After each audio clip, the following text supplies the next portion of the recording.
focus. So, today's video, it's not a vlog, actually, um, need to crochet this blanket, right? Because the blanket I do have is it's like a square. It's literally just like a soft towel. So, instead, while I crochet this blanket, I'm going to talk to you guys about how to manifest, right? So, well, let me just quick. Okay, so manifesting, like there are tons of videos on how to manifest and stuff, and I feel like you would think the one thing they miss is affirmations, right? Affirming things actually is like a huge way to manifest, but like people are hitting affirmations. You know, it's not really a undiscovered, oh my gosh, if you start thinking, if you start saying it, your brain will think it and will actually believe it. Like, everybody knows that by now, right? But what I think a lot of people don't realize is how much like daydreaming affects what you manifest.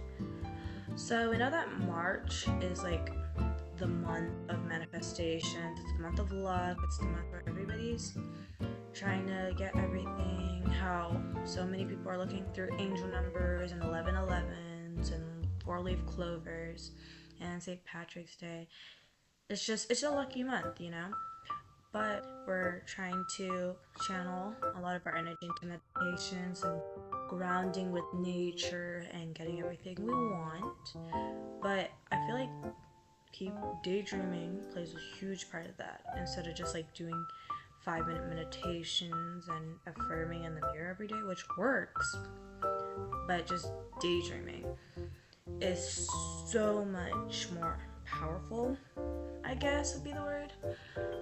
Okay, so because, and let me tell you why, because this isn't just wishful thinking. So, like a few months ago, I had this one guy, right? And I was at the point, like in school, where we were talking about how Hamilton played a part in our history, for U.S. history. So our teacher had advised us to listen to Hamilton stuff, right?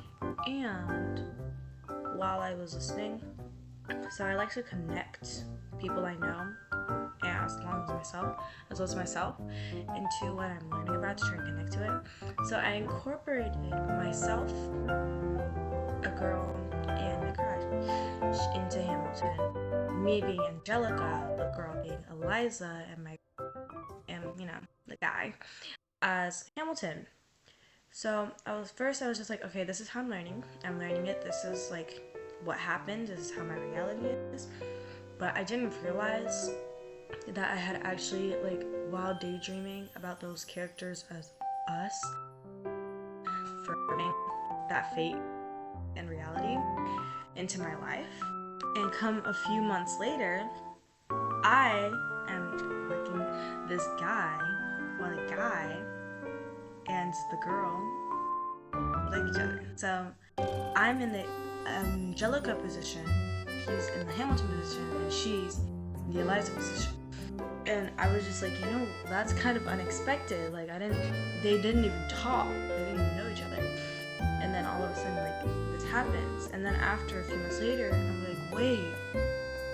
I was literally putting myself and those two in that position before it even happened. And all the daydreaming and how I was doing it, it literally just affirmed it into reality. So this is all like subconscious, we subconsciously think of these things and we don't actually realize what we're doing is affirming them. So while we're constantly just like, oh yeah, it's just like a little thing I can think about to help me understand this or to help me fall asleep, we don't actually realize that it's like affirming into our reality. And I feel like we should just start thinking about that more, because our mind plays such a powerful part in everything that happens. Like, if we think it, it's literally it's gonna happen. Like, that's why people say affirmations are so important, because when you think about things and you're like, oh yeah, I'm so pretty in the mirror every day, you actually start believing you're pretty. But if you're just like, oh, I'm so stupid, first, a lot of people think that it's just like a quick process. Like, as soon as you think about it, boom, it's just done. But it's really not, and that's how a lot of people make it seem too. But when you think about it, it's not at all, because it starts with your brain, you know. So if you're making the opinion for yourself, where it's like, oh yeah, in like a week, because I've been thinking about this, it's gonna happen now. It takes like months, and it'll also take months for you to realize that that's what you're doing, you know? Like, it took a month for the Hamilton fate that I had created for myself to actually sink in. And it took 2 months after that fate had passed for me to realize that I was... So, prayer, a lot of people pray and they're just like, oh yeah, I prayed today. I prayed that I get like blessings and stuff, so it must happen soon. But then they're not putting their full trust into the prayer, and then like a day passes and the prayer isn't fulfilled, and then they start blaming like God or whoever they believe in. Oh my goodness, why didn't you do this for me? But are you really faithful in what you're praying, you know? Like, and I understand, because I was that person where I would just pray and I would think, oh my gosh, well, I prayed it, so it's gonna come soon. And then when it doesn't come soon, like, I'm just like, oh my gosh, why didn't this happen? Like, gosh, like, God, this is all your fault. When really, you're not putting it into perspective, and you're not being patient. Like, if you don't believe that it's going to happen because you prayed for it, then how do you expect it to actually happen? Your mind, as we all know, plays the hugest part. If your mind doesn't believe you, then it's not gonna happen. It doesn't make sense. So when you're praying for things and then you're wondering why it's not coming true, think about it. Like, take a moment to stop and think, and it's like, do I really believe in this, you know? Just like spend time with God. Just be like, God, my day is so great today, or God, my day is so bad today. Just talk to God, and as your relationship builds, your faith in your prayers with Him, because you know, practice makes perfect.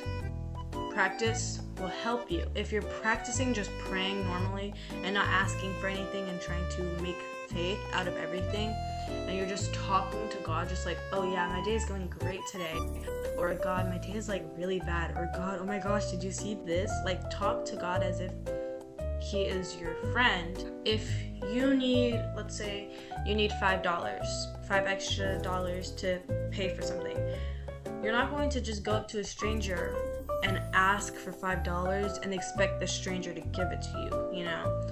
But like a friend that you've known for a really long time, you might ask them for the $5 and they'll be willing to give it to you.